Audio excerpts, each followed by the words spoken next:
the concept of collaboration between the two worlds, which is the celebrity world and the social media world. So yun po yung nangyari sa season 1. So right now, we're trying to level it up in terms of collaborating naman our celebrity dance stars with our P-pop idols.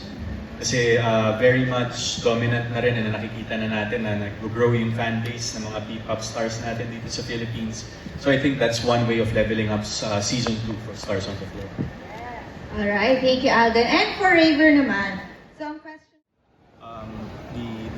Like for example, sa Stars on the Floor, the Dance Authority to the contestants to the Dance Authority, and the whole show to the audience as well. So I think being able to do that as host po is very satisfying for me.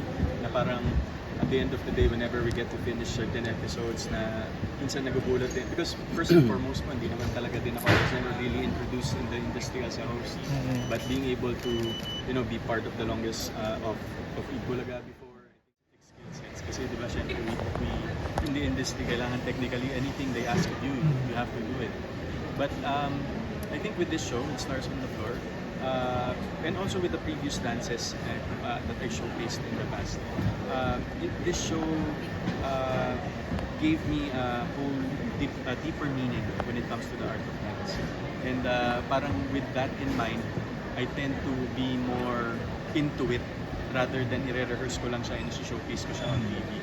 So it really honed me. I mean, my stay here in the industry also really honed my skills when it comes to dancing. It's more than just art. It's about telling stories. It's about sharing yourself to your audience as you perform. Yun nga, di ba, parang maraming platforms ang art ng showbiz industry when it comes to storytelling, acting, singing, dancing, theater, etc.